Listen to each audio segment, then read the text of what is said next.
Hello, hope all is well. So I got to sit down recently, or digitally, as it were, with John Connearn, who you might know as Digital John through, say, the Andertons TV channel or his work with Neural DSP. So I met John around 2 years ago at Guitar Summit in Mannheim, and we've been in touch ever since. So I thought I'd take the opportunity to hang out and ask all sorts of questions on like the music industry, Andertons, Neural DSP, YouTube, music production, and of course, guitar. A huge thanks to John for taking the time to do this. And well, here's the interview. I'm with John Connearn.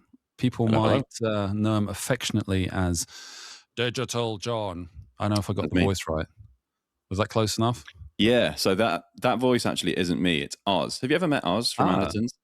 I might have at some point. He's been around at like Guitar Summit or something like that. Oz is the elusive video editor, and he wears so many hats, to be honest, but he basically was like, I need to do this voice for something. And, I need to kind of think of a voice now that's just going to stick, because Lee said it out of nowhere. It's in the video, the first video. And Oz was like, I best just do a vocoder impression. And I don't think he even had a vocoder. He just like messed it up in Final Cut. And it's become the little jingle. Yeah. Okay. So it's like a happy accident that is now, I mean, this will follow you for the rest of your life. It does. Literally, after like an 11-hour flight to America, I will get heckled Digital John. John. It's kind of nice. You know, it's not a bad heckle. It's just, I even get like the old salute Digital John, which is funny. Oh, wow. But, you know, it's all good. In January, there was NAMM, which was obviously, I mean, it's one of the biggest trade shows among others. And a place I wanted to start was, how many trade shows do you go to and attend during the year doing what you do? It's a good question. I mean, let's start, for some reason, I want to start in September because my brain still works in like the school calendar. So starting off in September, Guitar Summit, which we often frequent, don't we? Yeah. I think that's where did we meet? We actually met the first time, at Guitar Summit. I think it was the Balaga booth where Jake was. Yeah, one or two like 3 years ago, I think. 3 years ago, yeah. Guitar Summit, I can say first, at the end of the year, at the start of the year in September. Yeah. First trimester. Yeah. And then NAMM, most years. Didn't go last year because I'd moved out and money was, a bit low on the ground. I was like, I'll have this year off. I just need to like acclimatize to life a bit. But yeah, this year, NAMM, really, really good. And then straight after that, really, in about 2 weeks' time, it's the UK Guitar Show, which I've been going to since I was a little lad, about, 10, 12. And that's a very sentimental one. Like, I know the guys who put it on. Jason's really, really kind. Like, I've done the odd clinic there. It's really, really fun. And everyone's just really great there. So the UK Guitar Show, happy to talk about those guys. And then anything else that comes up, like sometimes with Neural, we do booths at festivals. So Radar Festival a couple of years back, that was a great time in Manchester. Can't remember what else. I feel bad if there's something that I've missed. But yeah, I mean, each year, no year is the same. Just because different years have more of our, Neural artists, and I'd go along and represent, or just go along for the crack, just for a good time. And actually, that makes it sound very drug referencey. Crack is in good time, very British word. Good time. Good time. And that's kind of it, man. Those are the main three. And honestly, like, they're so intense, as you know. Yeah. Like the time in between is just fine. on say NAMM or even Guitar Summit, you kind of have like a few hats that you wear, in the sense that, well, you work with Andertons, you work with Neural DSP, obviously. So how does that kind of work scheduling wise? Does your brain melt most days, or? It did this NAMM. Yeah. Okay. For many reasons, like the trip there was a bit of a faff, and that's a different conversation completely. But by the time I got there, I was frazzled, and we had an intense NAMM this year with the release of QC Mini for Neural DSP. And it was basically back to back videos with like big artists, press, magazines, all the big ones wanted to come in and get a video with QC Mini, and I would do the spiel each time and tailor it a bit differently to what they wanted to do. And it was pretty full on, man, but it was great. I had such a good this NAMM. And obviously in my head, I'm like, I really want to go around and just have a look because I'm here. There's other cool companies doing cool stuff. And it's like, I'd love to just be a punter and have a look around. But I think I got about 2 hours, honestly, like in between getting there early and leaving when everyone, because by the time you're done, no one's at the other booths. There's not like an after hours where it's just brands knocking about. And on the setup day, I got there really late and because of this travel mishap. Anyway, it was, Andertons. I got one meal with the guys on like the Saturday night. We all went out for sushi. No, Friday, I think. We found an hour where we were all free, went out for sushi. And the next day was the final day. They only do 3 days this year. And they round out NAMM with the boutique guitar booth, which is like the very quirky, like avant-garde, and not all like weird, but very out there guitar designs. And I'd bumped into Lee and Pete just, I think, on an escalator near where we were for Neural. And I was like, yeah, let's do it. Let's do this thing. And we had a final like bookmarked video of NAMM where all three of us were in it. And it was really, really nice. But that was the only Andertons thing I did. And but walking around NAMM, I get, the Digital John thing all the time. So it's, I guess in people facing terms, I am Digital John for most people. It's honestly, man, it's a demographic thing. Like the younger kind of more metal proggy kids, I'm the Neural guy, which is sweet. And then for that and above, I'm Digital John. But there's a lot of crossover. But people can call me what they want, man. I'm just happy doing this. My introduction to you was through the Andertons channel. Like I think for a lot of people, because already like off the bat, it's like, oh, great playing, knows what he's talking about. And then to see you kind of progress through that, doing loads more stuff with Andertons, of course, and then to see you with Neural. What came first, I guess, is maybe the question. Was it sort of Neural first and then it kind of Andertons happened at the same time, or how did that kind of come about? It all was so exponential. Like it was so fast. It all happened at the same time. Like I don't know what led to what, but if you want the full story, I will start on an Instagram video where I bought the Pliny plugin. And, Neural were a new company then. Pliny had done a plugin. I was a fan of Pliny, played some of his things in my university recitals kind of thing. Okay. Still am a fan of Pliny. And now he's a good mate, which is really nice. But anyway, like bought the Pliny plugin and just posted Instagram clips with it. And I was playing PRS at the time. And eventually I got some numbers through Neural reposting my videos a bit. Wasn't affiliated with them. I was just a fan, used their stuff. And that's what I say to everyone, like post videos just using things because you like it, not because you want to get something from it. Like, that's the best way. I don't want to say the E word, but it ends with endorsements.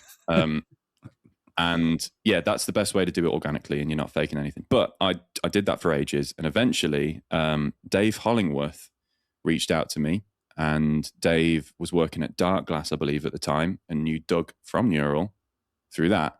And Doug knew Dave was looking for Chapman artists, and I was a young guy using the digital thing, and they were like, "Oh, let's get this guy to use our stuff." So he was like, "You ever tried a Chapman guitar?" I was like, "No." And would you like to try one? Sweet, yeah, let's do it.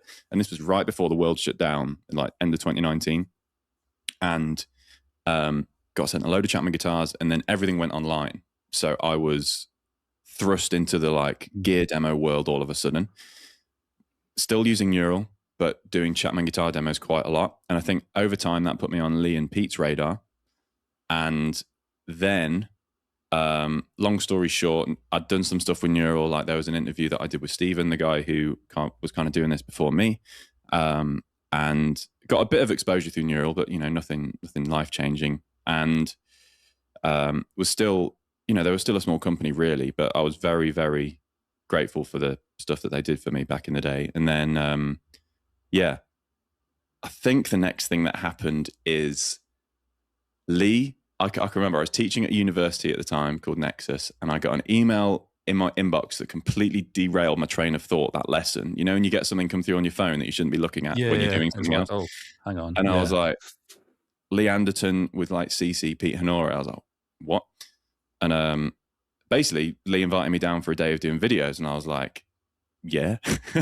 So as soon as the lesson finished, like, break time happened, and I was like straight back on the reply, and I was like, yeah, that sounds great.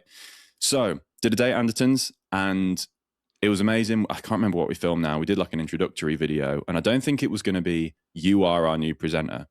It was going to be something along the lines of like, this guy uses digital stuff. He's using Chapman guitars, which was obviously, you know, in the Andertons sphere.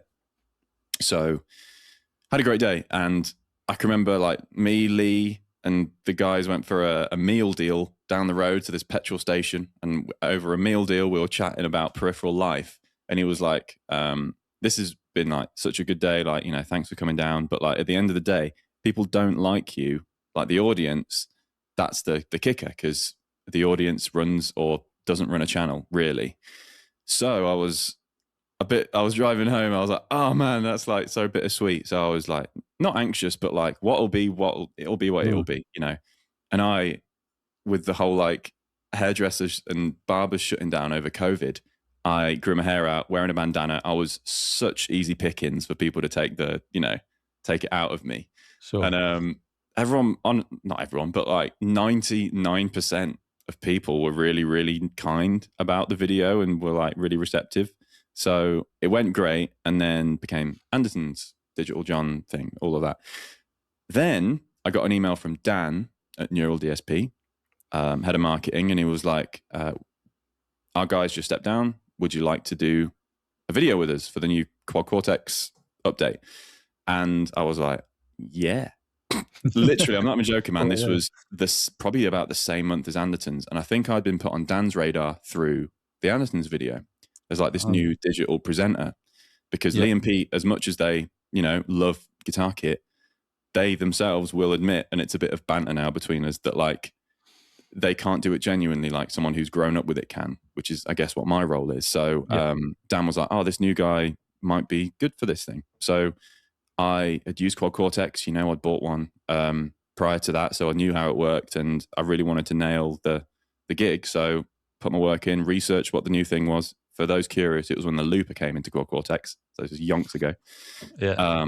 And did a little loop, and apparently, you know, the CEOs liked it, and that was kind of it. I haven't really stopped since then, and it's been those two gigs, like Andertons and Neural DSP, have been my two main things in life, and well, in the kind of guitar world, internet, you know, sphere, and they have changed my life. You know, I'm so grateful for everyone that I've just mentioned, because they have made my hobby get completely out of hand.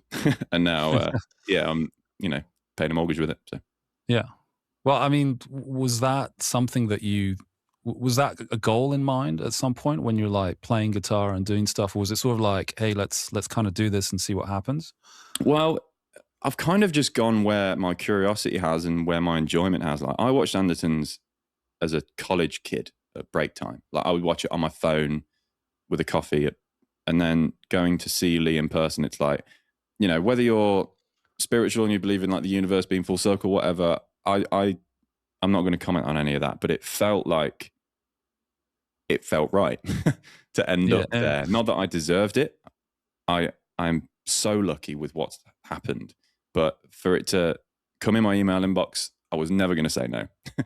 Like, never. And same with Neural DSP. Like, I was really enjoying using their stuff, and I'd made loads of music with it, and, you know, it just seemed like it was naturally just going in those directions. And I'm so glad I didn't say no to any of the things I've just mentioned, because they've all led to cool stuff exponentially after that. And yeah, just every 6 months, I'm like, wow, that was kind of wild. Didn't think that was going to happen. And it's great, man. Yeah.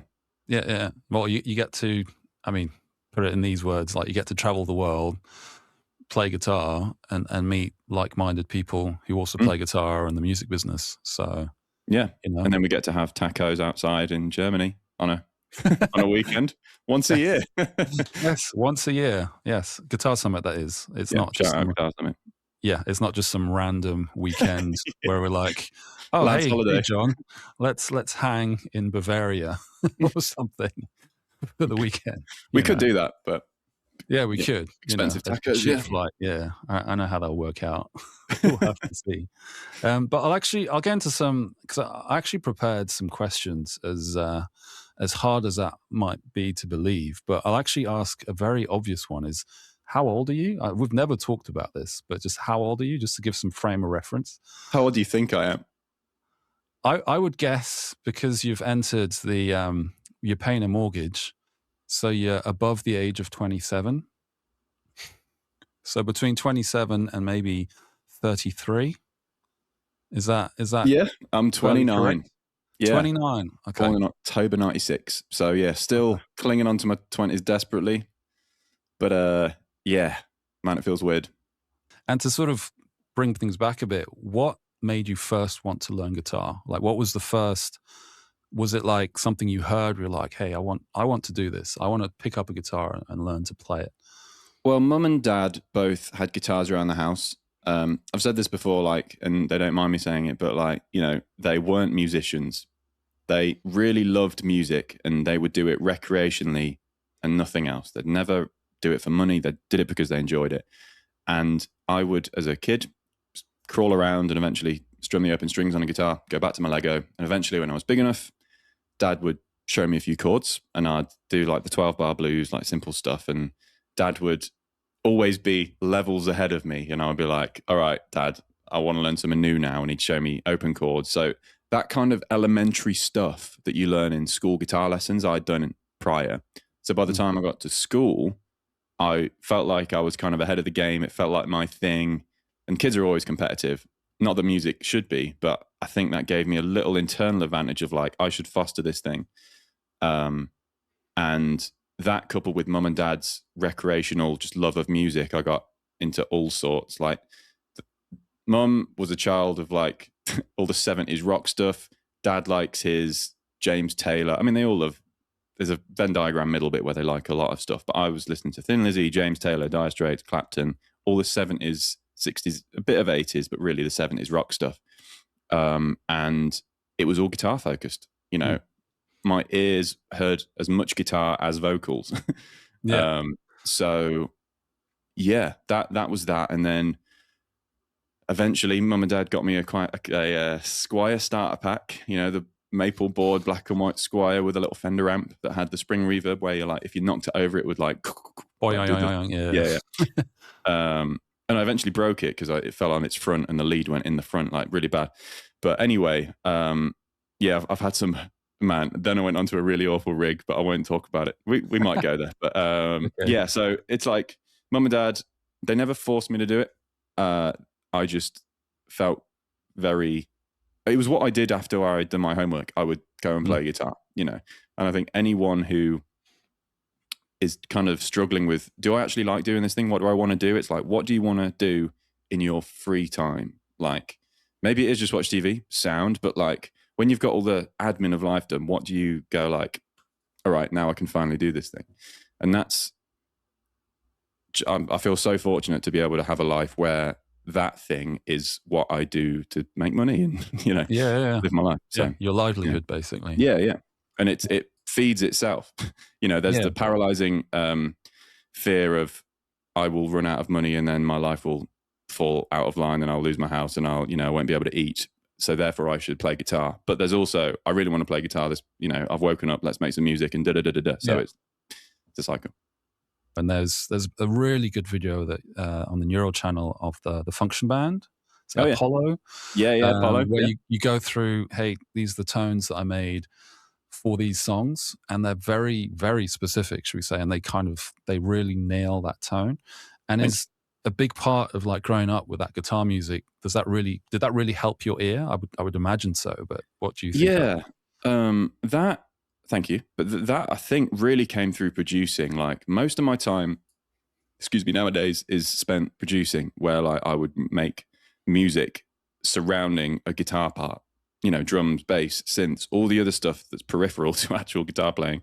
I spend most of my time on. And that sound design workflow and mindset is so important. I couldn't craft any guitar tones if I just play guitar. I wouldn't know how to EQ anything or like how to hear the right type of compression, what modulation's going on. And really, I do encourage people to do music tech. I don't want to call it music tech, but in the UK system of schooling, it was called music tech. You do like music where you'd learn notation and do recitals and play, but then all the like music nerds who were like in the computers with like bad posture, which was me, would be hunchback all break time, all lunchtime, just like making stuff in Logic. And that's what I do now.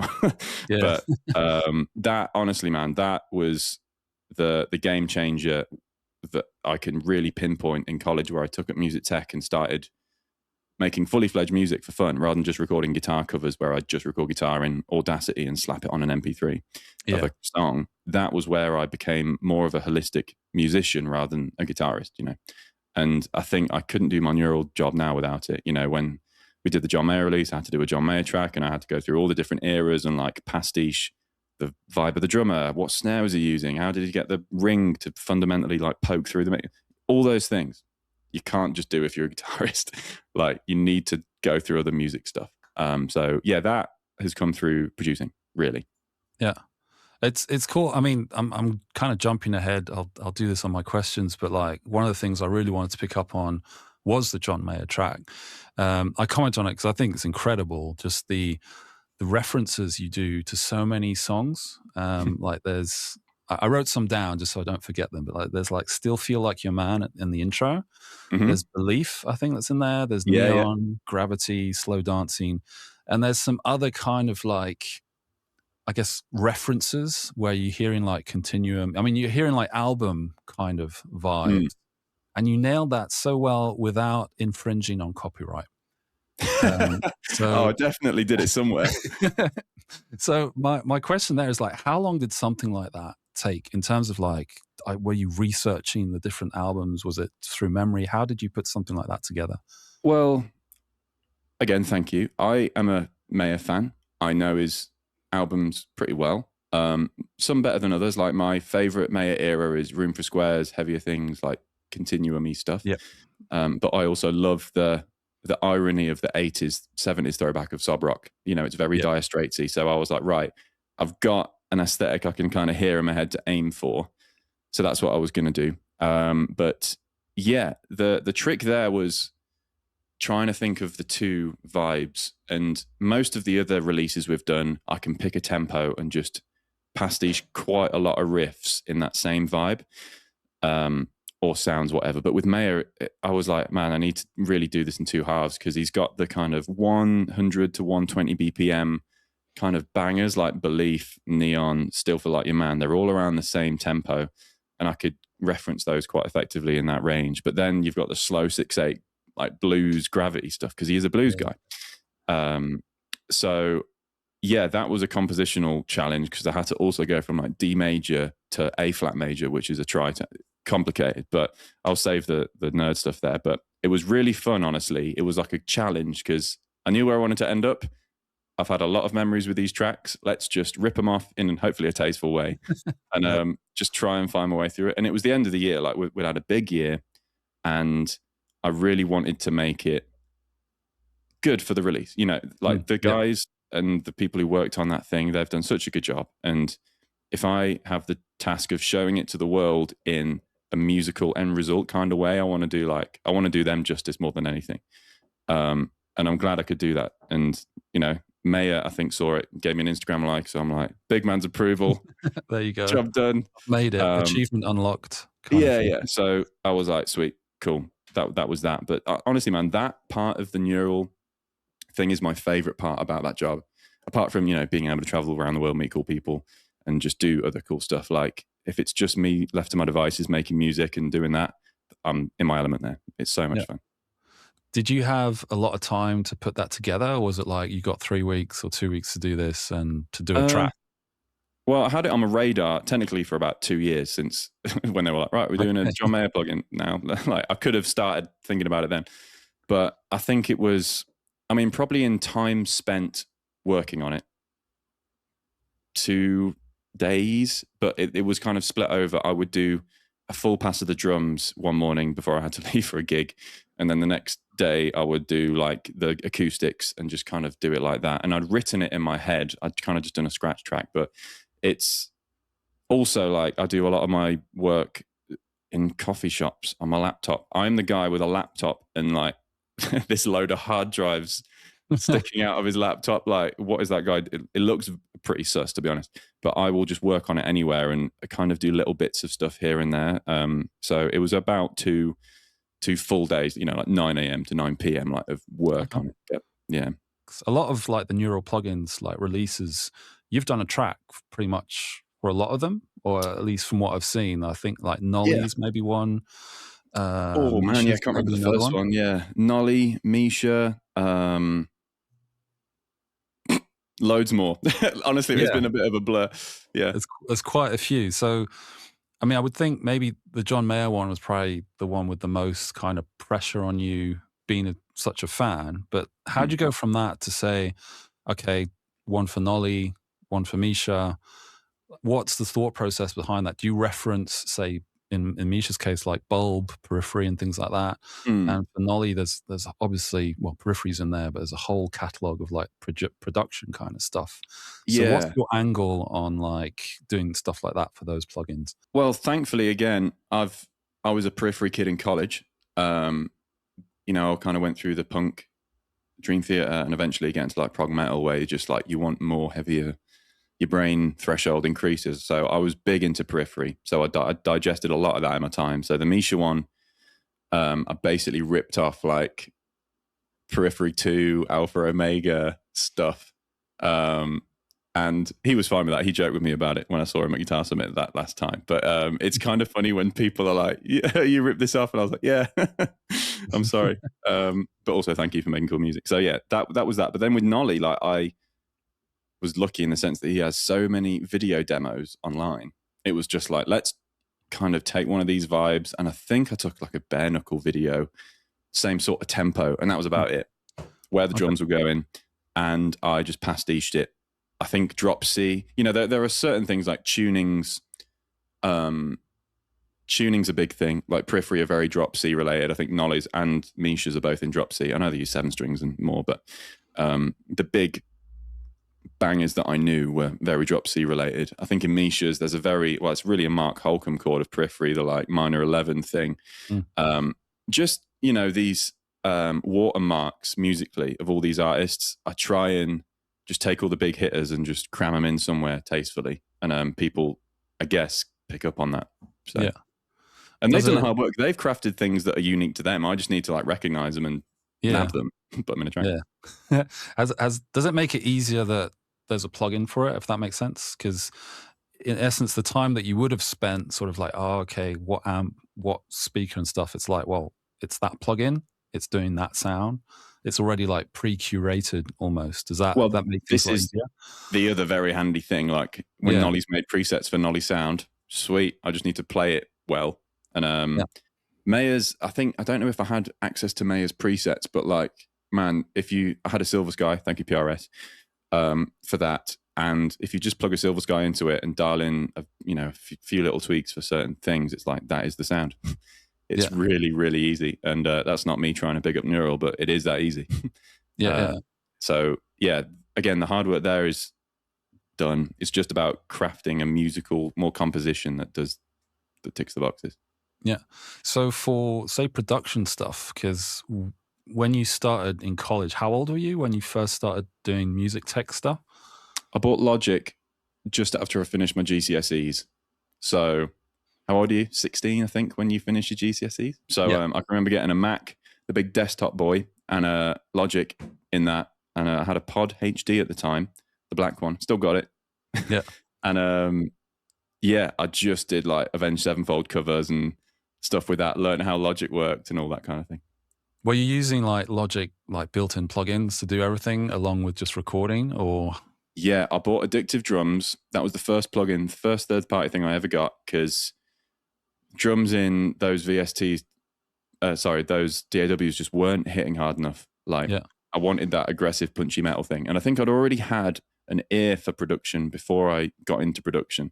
Like, I loved some albums more than others and enjoyed listening to them because of the production. I know at the end of the day, a good song is like a good song, but for me as a kid, I was gravitating way more towards these artists that had better production. And hilariously, they're all mixed by CLA, Chris Lord-Alge. Like, your Green Days, My Chemical Romance. And usually all the big bands go to the big producers and the mixing engineers. David Bendeth, all the Paramore stuff. Andy Wallace, who did some Avenged stuff. All those big guys, they ultimately gave me the taste that I have, and I needed to buy some proper drum plugins, man. I think that's why drum plugin, that market is just vast, because people really need to nail drums, and it's the backbone of a mix. Like, whether people like it or not, the drums are the lowest lows and the highest highs in a mix. So it's important to get those right. So, bought that, and then honestly didn't buy anything for ages. I just got used to how compressors worked in Logic. I did music tech at college for 2 years at Keggs College in the Neaton, shout out. And my teacher, Billy, I owe a lot to Billy, because he taught me a lot of fundamentals that, again, I would just do for fun over break time. I was a bit of a loner in college. Like, I spent lots of my time.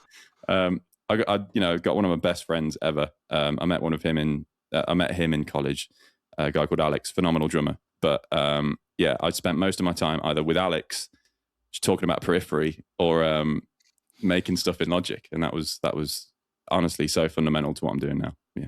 I guess the follow-up question to that is, what drum plugin are you using now? Or are you still using Addictive Drums, where it's just like, I need that old VST? Yeah, well, there's a lot of Addictive Drums and stuff. Now I'm going into the more electronic route. There's less of a mindset of, I'm going to have drums and keys and guitar all the way through this thing. Like, now my Logic sessions have gone looking like that, to almost like a weird mosaic of like a little bit of a snare here, a drum thing, a bass with a filter on it, a pad, and it's very segmented because of the kind of stuff I'm making at the minute. But there is usually a kick sample, a snare sample, and then different sections will have some automation to change the ADSR and how much verb is on it. But rarely I have the same drum sound through an entire track now. But if it is anything, what I'm liking at the minute, if anyone's curious, is Addictive Drums 2, Middleton drums. I think it's called Ultimate Heavy Drums. That's Josh Middleton. He's got a drum library. That's really, really good. Year, I think. Yeah. It's so powerful, and the toms sound great. Loads of the GGD stuff. The Mixwave kits are great. The Gojira one, I use a lot. The snares, brilliant on that. And they've got really good, like, extensive kits, the Mixwave ones, like the Tony Royster kit, got like 1 million toms and cymbals and stacks and all those cool things that drummers love. I'm bored of just 2 crashes a ride in a China now. I need more stuff. Those are the main ones. But most of the time, it's like, I have my kicks and snare samples that I have in a folder on my computer. I just drag them in, layer them on top, because I like the punchy Zach Cervini thing. And that's the thing. You used to play in a band called the Ellipsis. I did, I've done some research. Check it out. And I think some of the stuff you also like produced and recorded at some point. I'm not sure if that was. Did you do that from the get-go, or did that kind of happen later on? So with the Ellipsis, I was in a band when I was going through college and school, so I was learning Logic at this point. So I didn't really have any credibility, and they were like, why would you record us? Like, let's go to an actual studio, man. Like, we love you, but like, no. And eventually I would just make stuff for fun and send them an idea and demos and stuff. And I think they trusted me with the odd cover, but I didn't really produce any of the stuff that went out. There was one mix that I'd worked so hard on, and then we outsourced it to some guy in LA for the like clout that didn't really go anywhere. But I've still kept my mix, which was just way better, by the way. Sorry, boy. But in the band, I feel like in every band there's a guy who does that role, who's the demo maker, probably in periphery. I guess they all do it, but Misha's the guy who kind of does that. And that model is really important, I think, for bands starting out now. And that was me in the band, but we didn't really do anything like that. And then by the time we'd left uni and that, we were too busy, and we'd just like gone to other studios, more for the experience of being a band, because part of being in a band is writing together, and that's often why bands fail, because opinions disagree. And I'm not a control freak, but I know what I like, and I am good at collaborating with others. I'm good at detaching now, but man, being in a band when you got 4 opinions going together that are equally as valid is like tough sometimes creatively. So the band dynamic was great. And funnily enough, Alex that I mentioned, he was the drummer. Harry, my mate, he's doing bass videos for Neural DSP now. Like, we're playing together tomorrow on a gig in the UK. We're still together, still together. Yes. All right. It's a deep relationship, us 3. But we go way back, and we're like very musically, chemically tight now. There's like those groups of people who have got that chemistry musically where they would push at the same moments and pull at the same moments and do similar fills. Like that's us three. So I feel very fortunate for those boys to have that, and just do the odd cover thing with Apollo now where we just try and cram prog metal licks into pop tunes unnecessarily. Like it's great fun. Because when the Ellipsis, when that ended, it was like 2019, something like that.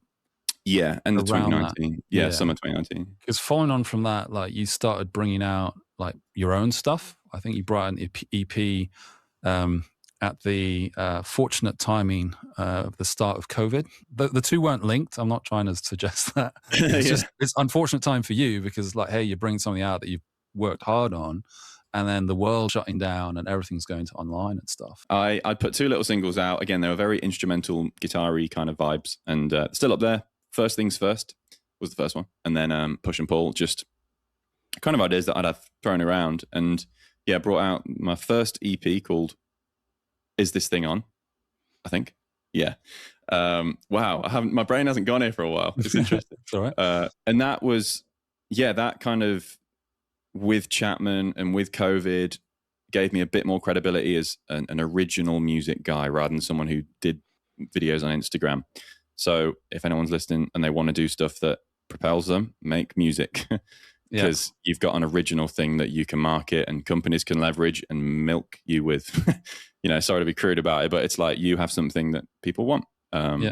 So, and also it's no copyright. You own the rights. One of the reasons, hilariously, why I started making music and posting it on the internet was because covers had copyright strikes. So I had to make my own stuff and post it because no one's going to take my Instagram down then. So the only, really, as sad as it is, I probably would have eventually. But the reason I started posting stuff on the internet was because it was copyright free. And that's why I made more music and put it out, because I was like, well, this is safe and fun. And, it was a new challenge every time. So the YouTube thing, the first video that you published, it might not have been the first, maybe you've curated it at some point. It's 1st of January 2014. I think with an Ibanez. My S420. I don't have that here. You still own that? You still have that somewhere? Oh no, did I sell it? I think I've sold it now. Yeah. Okay. But already then you had like, even though it's like, I won't say potato land in terms of like camera quality and stuff, but like you already had like multiple angles and things like that going on. Like it was already like thought out. And what was the push for you to say like, hey, I want to put a video on YouTube. I want to do this or try this out. I think because I watched it. I watched that area of YouTube a lot. All those YouTube guys doing demo videos. But I always find it way more interesting with a musical end result rather than someone talking down an SM7 like I'm doing now and showing specs, which is useful for brands to get that. Now, John. I've become a monster.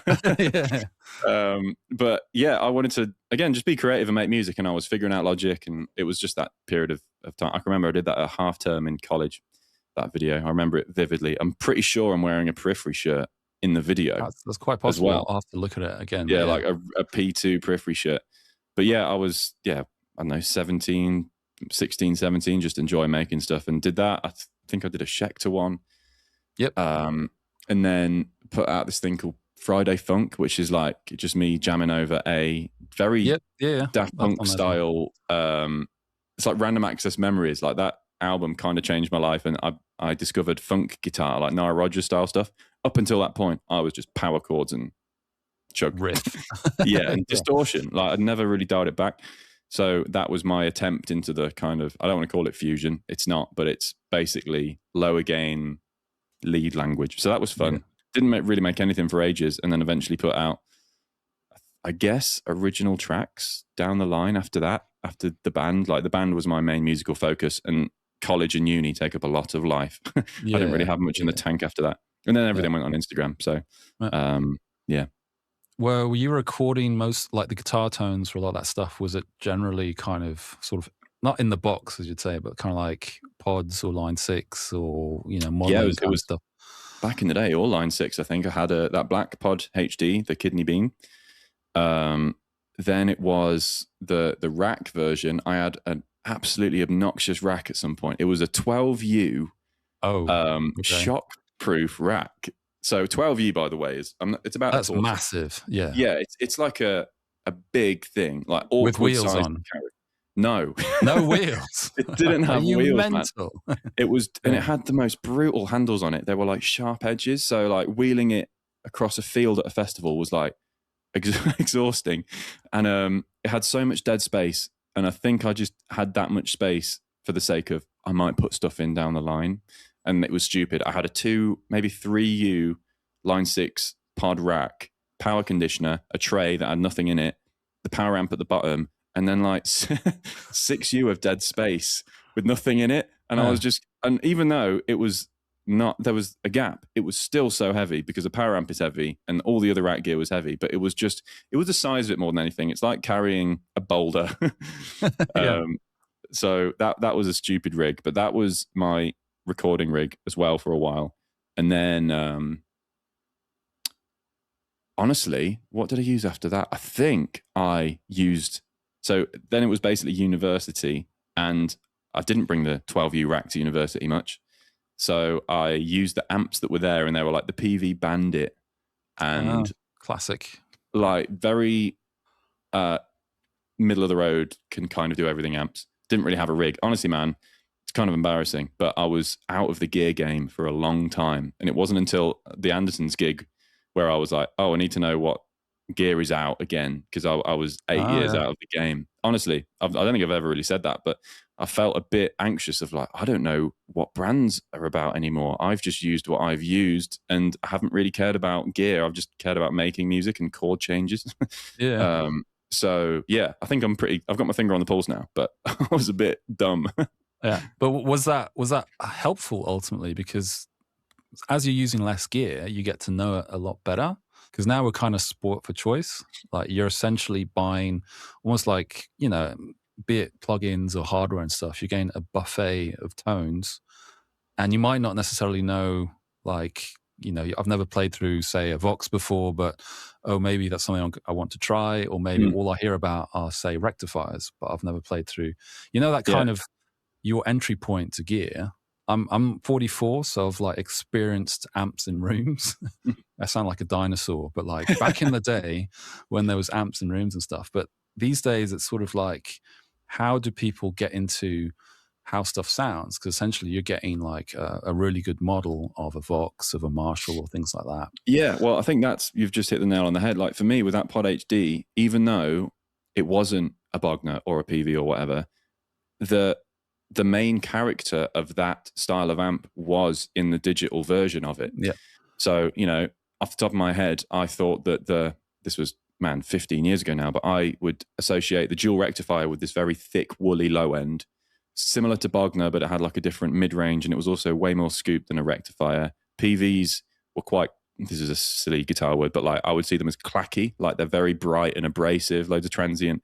And I got all of that information from like a now almost 20-year-old bit of guitar tech, and I didn't know anything about tone, and the only confusing thing was that they weren't called what they actually were.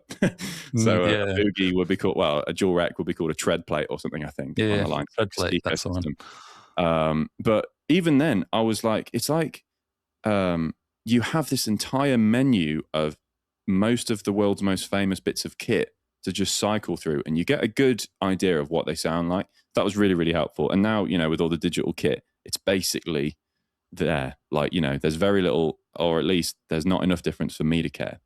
I just, it sounds like the thing. I'm going to make some tunes with it. I'm not going to split hairs. Life's too short. So, we're very, very lucky now. The gear sounds like it should. But yeah, that was a big learning curve for me. And now it's funny, when I hear an amp in real life, I'm like, it sounds great, but I want to hear it through a mic and a pair of studio monitors, because I've got used to mastered guitar tones. I'm not really fluent in hearing an amp from a cab. I'll be real. I have heard amps from cabs many times, played through them too, believe it or not. But it's not my idea of a guitar tone, whereas it's most of a generation's idea of a guitar sound. Yeah. The way I analogize it, and bear with me here, but I see it as like the process of making a cookie, okay? So an amp out of a cab is like raw cookie dough. Tastes amazing, sounds great, it's really satisfying, but it's not the final end result. A final end result of a guitar tone is how you hear it in a song.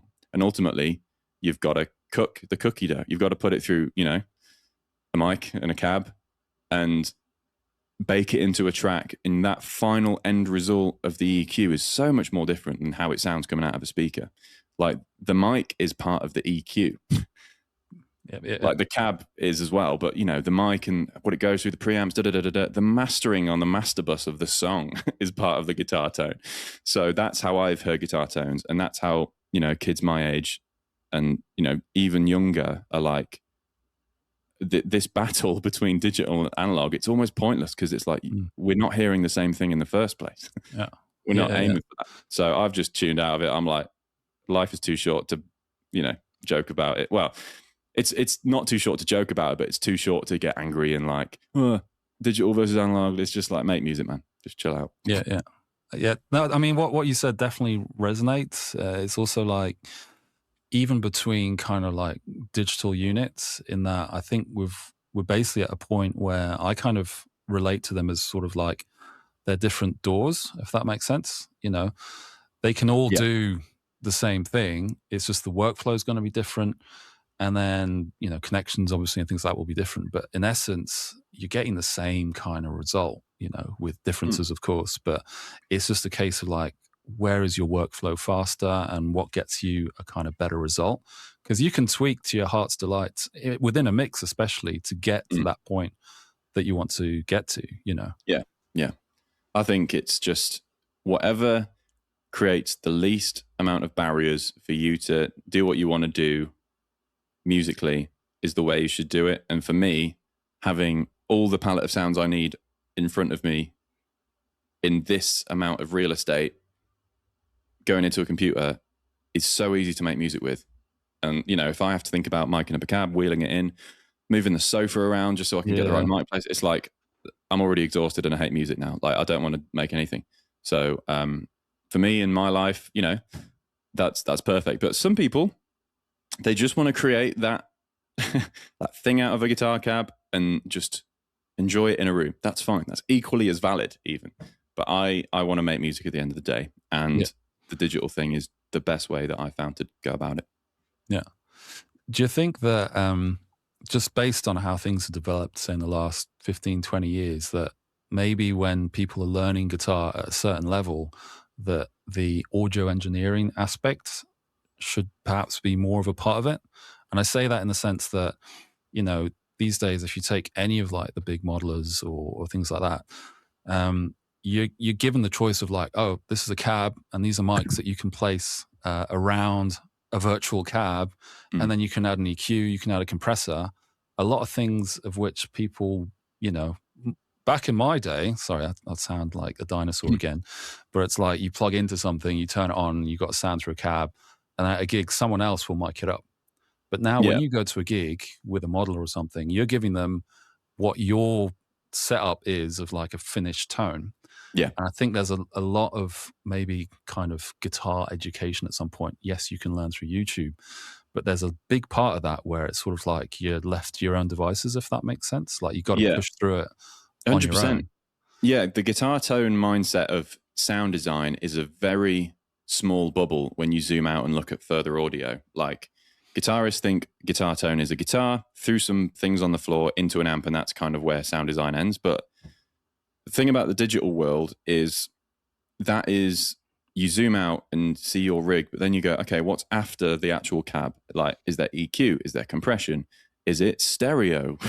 Playing with the stereo field. What's phase saying? And all these things. And it's kind of, when I look back on myself as a guitarist who only thought about the guitar into the amp input and the pedals in between, it's like, it feels almost kind of arrogant that nothing else matters aside from that. Like, yes, you can have an EQ pedal on a board, but it's going to do way more after the cab. And you can't really do that unless you're the sound guy on the gig. So using digital bits of kit has really made me pay attention to I guess sound design. And I never make a guitar tone now without an EQ on it. but people really have only used EQ now in the front end to give it a mid boost on a solo. But it's like, no, what are you actually doing? Like, where is it sitting with the drums, the kick, and all that? Can you hear the 2 and 4K like stuff that you just want to carve out? Yeah. Which I hate. I wish I could carve out 2 and 4K from my ears, but you can't, you know. And it's really interesting. It's a bit of a curse sometimes because you'll be walking down the street and you hear too much 4K in something or 2K in like some sort of tire, you know. So you'll hear it in life, but it just makes your ears a lot more kind of aware of sound, and it's fun. I really enjoy it. Yeah. And was that a big thing of, because you started the music tech thing, you already had that kind of ear, or you wanted to go in that direction prior to taking that course, I guess.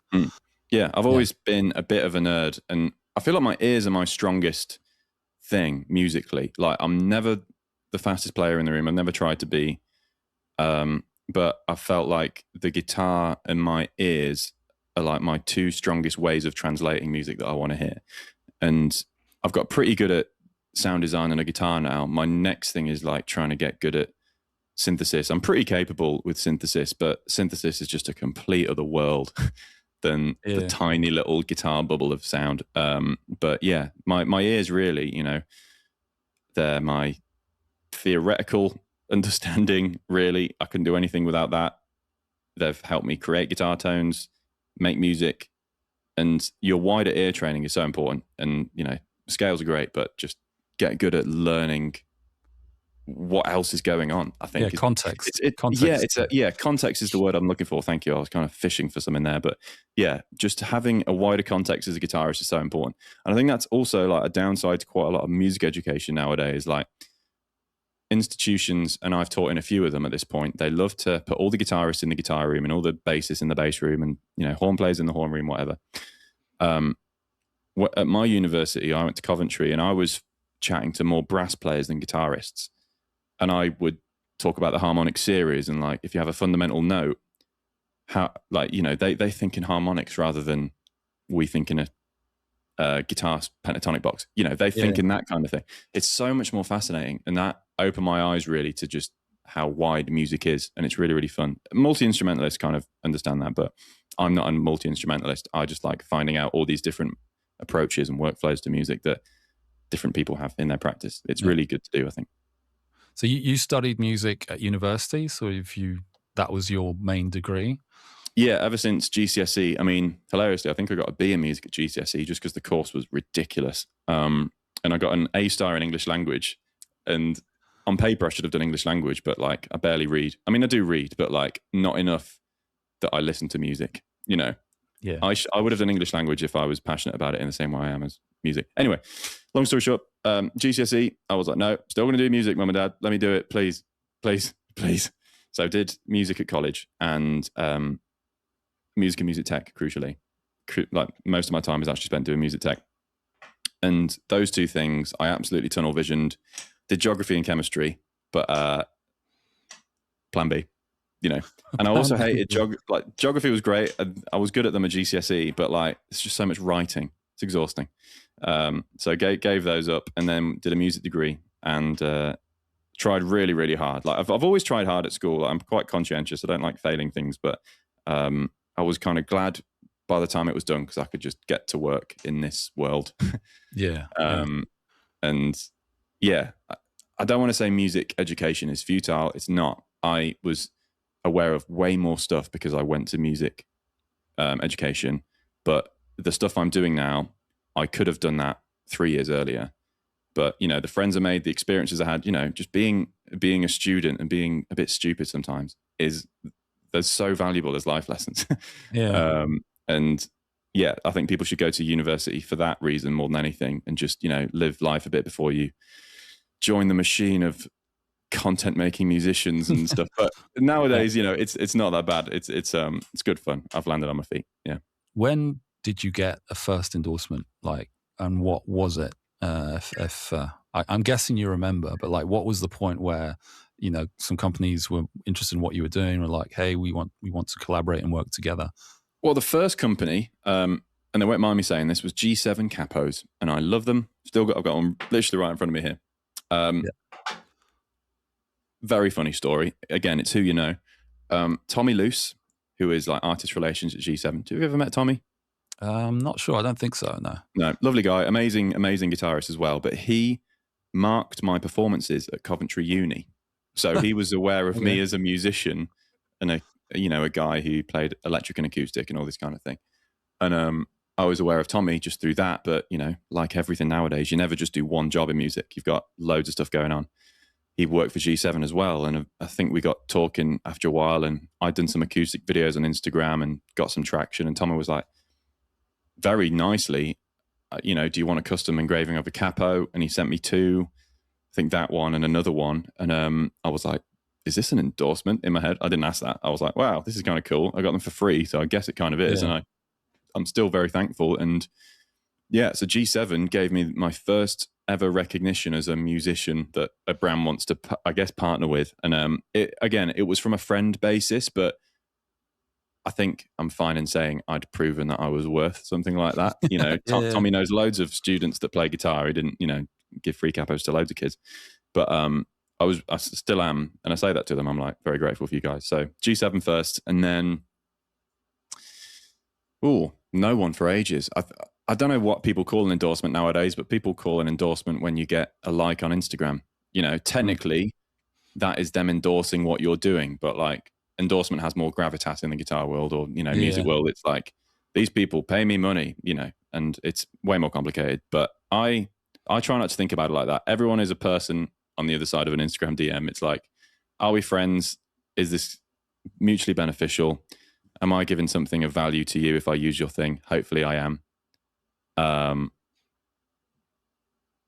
that's kind of what it is. It's mutual beneficial work through video stuff nowadays. Yeah. So to come back to say Neural DSP these days, and say with regards to say development, are you involved in that kind of thing as well, and sort of beta testing and things like that? Yeah, I've got a bit of a hand in that. I'm not any of the big players, but the guys know that I do quite a lot of music work in various forms, whether that's live, studio, producing. So I can, they see that I can give valuable feedback on that kind of thing. And yeah, there's I guess coming up a few credits in some things that I'm working on with them, but like, yeah, it's a very collaborative team, honestly. Like, because so many of the guys, there's 2 CEOs make music for fun and play guitar and that kind of thing. Everyone can wear every hat they want, and those guys are so talented. They're all like the best in their own individual fields. So I can offer what I can, but yeah, I really am the guy to just show it to the world most of the time. So I know Dan and Max actually through, and this goes back to say Dorje gigs, because I work as a promoter. So I promoted 2 Dorje gigs. I think it was 2016, 2017. And got them on. They support Extreme in Luxembourg. So it's just like random. I don't mean to name drop, but it's like I met them back then, and then fast forward like 10 years almost, and it's like, oh, hey, they work at Neural, and just recognize them, like, oh, this is like. It's funny, man. Like since joining Andertons and meeting those guys, and then Neural, I was like, oh, this like Guildford Brighton crew. Yeah. It's like the OG gang, and they're all mates now. Yeah. It's really, really cool. And there's loads of other people peripherally to that you wouldn't think would be connected, but are. And it's really, really nice. Everyone's friendly. Everyone knows each other. Even when people have brand, it's kind of like funny. Going outside of this circle, there's loads of this awkward, unwritten Romeo and Juliet. Like, we're competing brands, but we're all mates, and this kind of thing. Like, we go back. Yeah. And that's what I love about it. Like, when people just have a drink at Guitar Summit in the bar, no one really cares about who's in what brand. It's just like, oh, hello, mate. How's it going? It's good to see you again. And that's what I really, really like about this industry. Like, the artist game's a bit more, I don't know. And especially the session game, man, gets a bit brown nosy. But the brand game for me is really, really nice, because it's just people enjoying making cool stuff and other people making cool stuff and using it. So, it's good fun. Yeah.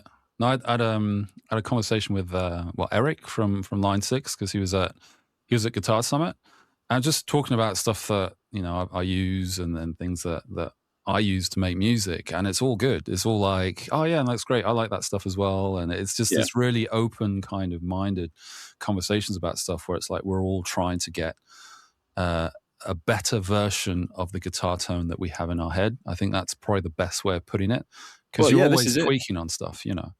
Like with Line 6, technically on paper, Neural's biggest competitor.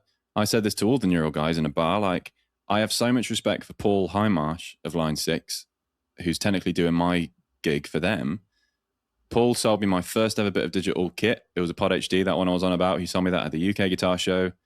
Him and my mum from Newcastle, so they chatted about loads of other stuff, and he was just such a lovely human being, and I was like, what a cool guy. You know what I mean? So whenever I see him, actually, Guitar Summit last time, after all that, on the Sunday, as people were packing down, I flew by Line 6 just to say hi. Like, we'd waved and clocked each other, but I always try and see Paul and just say hi, you know, thanks again. How are things going? How's the release of Helix Stadium? You know, like, genuinely, I was curious, not from a industrial espionage, neural DSP Intel way, just like, you know, how's it going? How's it been?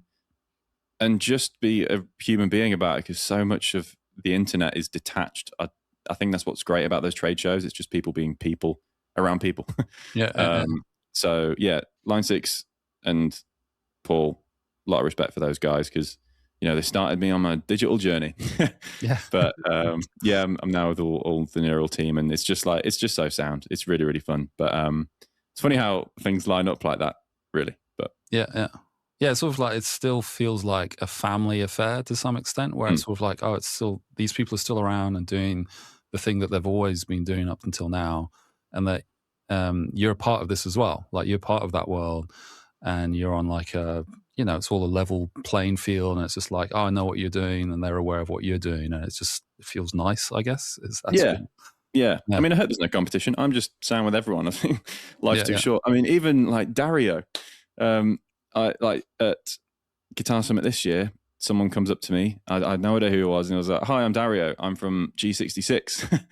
What a lovely guy! And we had a great time in Germany. And I was like, "Oh, this is just so nice." Like, on paper, again, he didn't have to come up to me and be really, really nice, but he was, and it was just so refreshing. I'd had a few at that point, and I wish I was a bit more. I wasn't irresponsible, but I wish I was a bit sharper with like, "Oh man, thanks." You know, you sure. Yeah. I was probably a bit like tired and knackered at that point. But yeah, Dario, G66, another one where it's like competition, but mates, it's sweet. Yeah, because because I do a lot of Fractal stuff, and he actually responded to an Instagram post. I mean, it kind of sounds like Instagram is the way of carving out a career.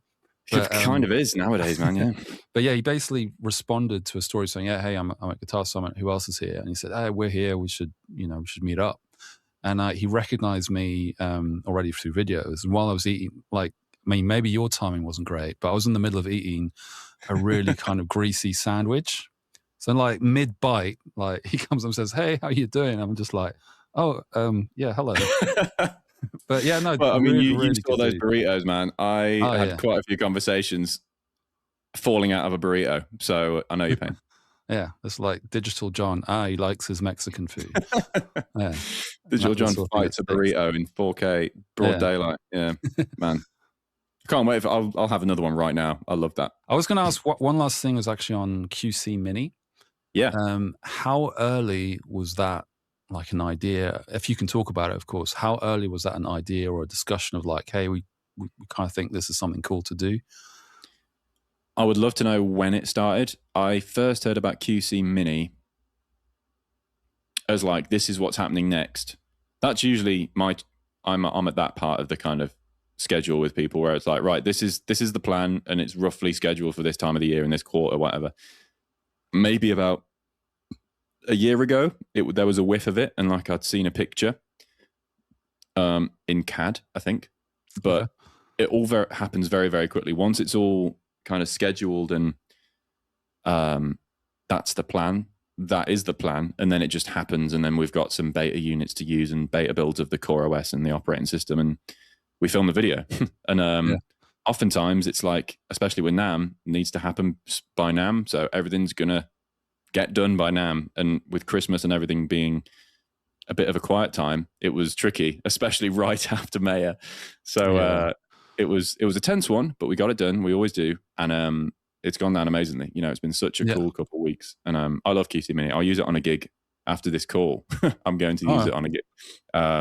So yeah, it's just so nifty. The fact that I can have this thing, which is a big QC, which you can see in this camera. Your camera, in a little box that I can take anywhere is just so handy. It's really, really cool. Are you using that? Is that for the functions gig that you're doing with Apollo? Yeah, so I've got a kind of a corporate style. It's a very fancy hotel, like big clientele. They do the masters there, that kind of thing. Golf hotel. I think it's on acoustic actually. I need to check the itinerary. But yeah, just simple that would in be and out. Quite a disaster if you show up to an acoustic gig and you're like, oops. Yeah, I will check what kind of guitar I need. But yeah, it's honestly, I don't need an extravagant rig nowadays ever if I've got a QC or anything like that. It's so easy. I just don't even think about it. I'm like, oh, that kind of gig. All right, I'll just go on that patch. Yeah, and here's a nerdy question, because on the rundown for like the functions gig, you tend to put your scenes on the second layer, the second foot switch, if that makes sense. So like you've got the foot switches below and then the layer above. Yeah. Have you always done that, or was that just sort of like that makes no sense? So I did that for the video because A, B, C, D is more. It makes more sense to go A, B, C, D rather than E, F, G, H. Yeah. But yeah, you're right. All of my live patches that I use in a more frequent setting, quite a lot of the time for a real gig, I may just use one patch and go between different sounds. But for that particular video campaign, I really wanted to have a separate preset per track to have like different EQ curves, different stuff. So it's a slightly different use case, but you could do it that way. But I like to have all 8 scenes on one patch and the main 4 at the bottom, just because I'm clumsy and I have big feet and I will hit the wrong thing otherwise. But that's why. But good question. Yeah. All right. And a follow-up question to that is that a lot of those presets you dialed in, they also have like a specific cab to go with that tone that works for those tones, and it definitely worked in the mix. But typically when, say, you're dialing stuff for, say, a front of house person that you just don't know, is it better to stick to, say, the same cab tone throughout and just like change amps and stuff? Or well, this is it. So on a usual gig, I would 99% of the time have one preset, purely for the sake of the cab is like the master EQ of a guitar tone, really, and it just keeps it the same, especially on my in-ears, whatever.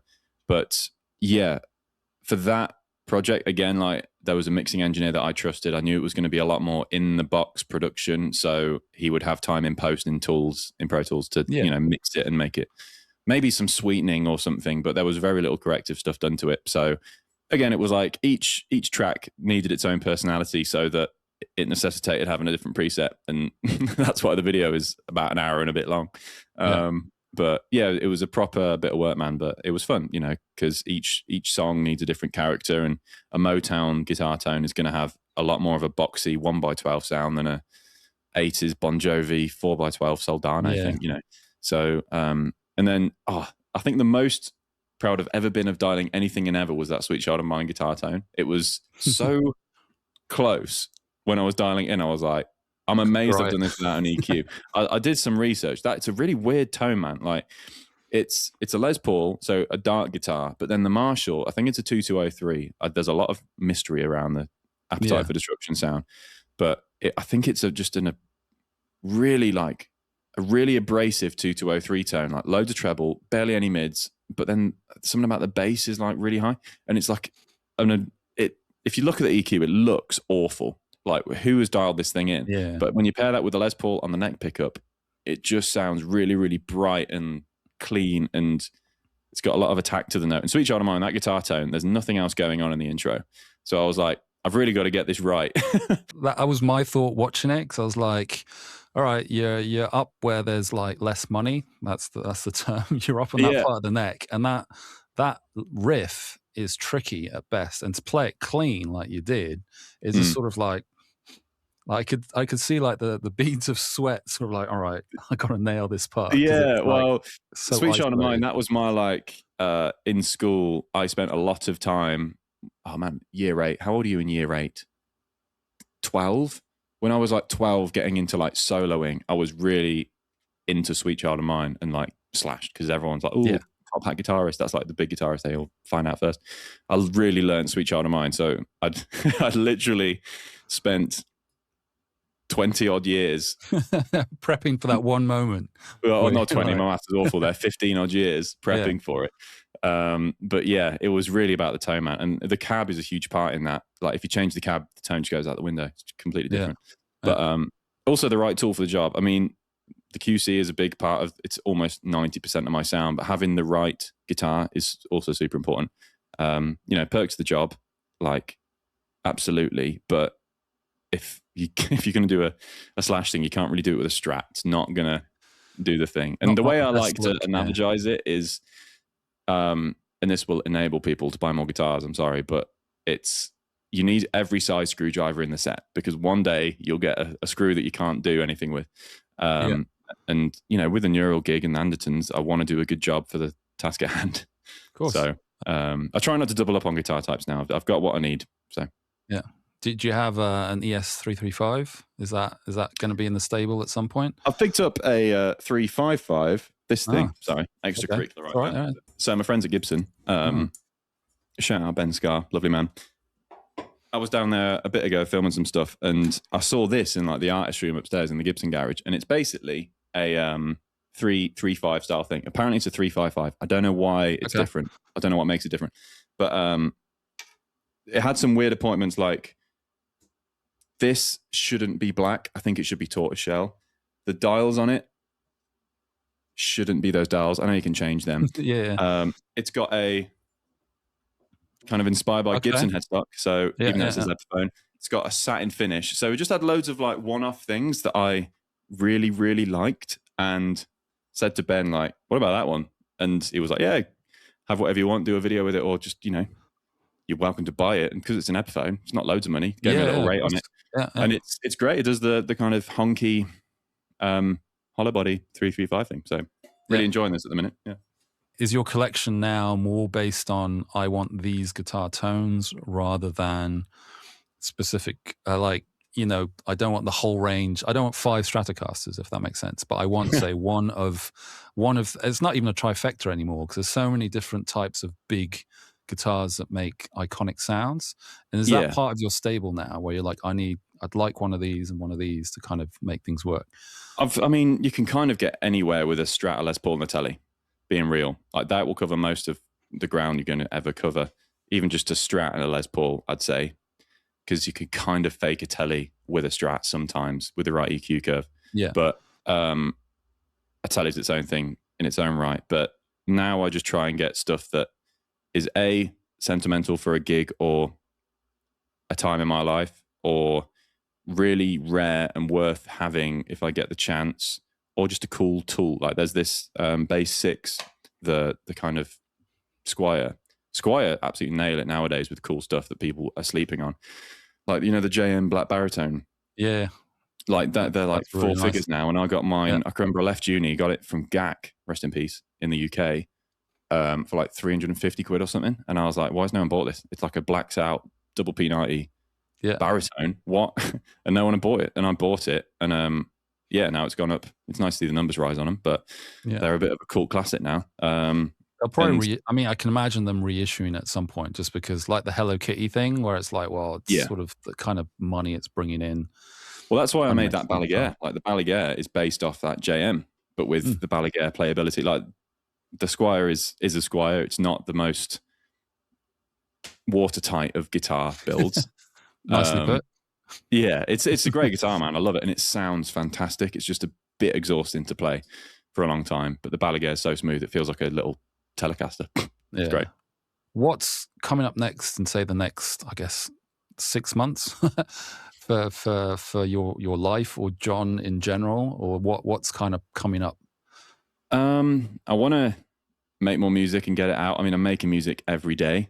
I just haven't been able to get it out. Quite a lot of it isn't even guitar focused. Loads of it is, but I'm working with musicians that aren't guitarists and instrumentalists, vocalists, and making songs again and just doing different styles. So my main, goal this year is put more stuff out again, because it was an intense year of releases with the brands I was involved with and stuff. And it was great. I had so much fun. Did loads of just amazing bucket list stuff last year. But this year I want to really get stuff out and lock in, as the kids would say. Lock in.